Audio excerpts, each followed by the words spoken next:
ओम शांति।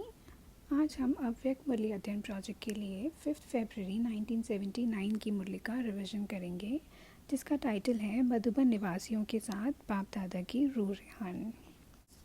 बाबा ने कहा वह आज विशेष मधुबन निवासियों से मिलने आए हैं और फिर बाबा ने मधुबन की 7 महिमाएं बताई। पहली महिमा है कि मधुबन महान तीर्थ स्थान और महान भूमि है। यहाँ रहने वाले भाग्यशाली आत्माएं हैं जो दर्शनीय मूर्त बन जाते हैं। मधुबन आते ही सबके व्यर्थ संकल्प समाप्त हो जाते हैं। मधुबन अनुभवों का खजाना है और यहाँ सहज वरदान प्राप्त हो जाते हैं। दूर रहने वालों में मधुबन की स्मृति से ही समर्थी आ जाती है और मधुबन स्थूल और सूक्ष्म सभी प्राप्तियों का भंडार है। तो यहाँ रहने वाली आत्माएं कितनी श्रेष्ठ हैं, तो उनकी स्पीड और स्टेज भी श्रेष्ठ होनी चाहिए।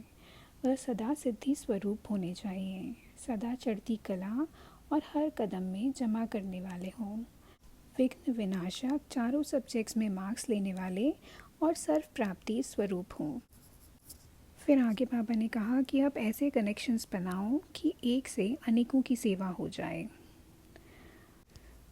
फिर बाबा ने टीचर से बात की और कहा कि अब आपके वाणी और कर्म से पाप की प्रत्यक्षता हो और विजय का झंडा लहराए। स्टेज पे जाते ही आप स्नेह में लवलीन दिखो। फिर आगे बाबा ने टीचर्स को भाषण देने की कला सिखाई है, जिसमें बाबा ने 7 पॉइंट्स बताए हैं। पहला पॉइंट है कि स्टेज पर आने से पहले ही मनन करके बुद्धि में पहले से ही टॉपिक का स्पष्टीकरण कर लेना चाहिए। फिर बाबा ने दूसरा पॉइंट बताया कि अथॉरिटी से बोलना है। स्टेज पर पॉइंट्स रिवाइज नहीं करने हैं, बल्कि स्नेह और प्राप्ति स्वरूप रहना है और बाबा की महिमा से शुरुआत करनी है। अथॉरिटी से बात करनी है, लेकिन आपके बोल मधुर और रहम दिल के होने चाहिए।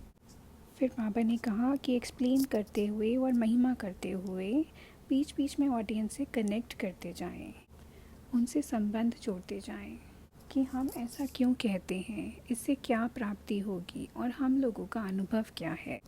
आपके बोल स्पष्ट माना क्लियर भी हो, स्नेहपूर्वक भी हो, नम्रता भी हो, मधुरता भी हो और महानता भी हो। आपके बोल में क्लैरिटी, स्नेह, नम्रता, मधुरता, महानता और सत्यता भी हो, लेकिन स्वरूप में नम्रता हो। इसी रूप से बाप को प्रत्यक्ष करना है।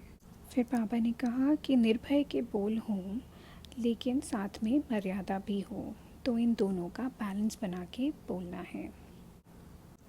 और अंत में बाबा ने कहा कि साइलेंस का प्रभाव हो, रूपरेखा ही अलौकिक हो, simple, clean, pure and soulful environment हो, तो उसकी वाइब्रेशन सब जगह फैलेंगी और आने वालों को महसूस होगा कि यह कोई अलौकिक सभा है। फिर आगे बाबा ने विदेशी भाई बहनों से मुलाकात की। अगली वीडियो में हम 12 नवंबर 1979 की मुरली का रिवीजन करेंगे, जिसका टाइटल है बंगाल, बिहार, तमिलनाडु तथा विदेशी भाई बहनों के सम्मुख उच्चारे हुए महावाक्य। अच्छा, ओम शांति।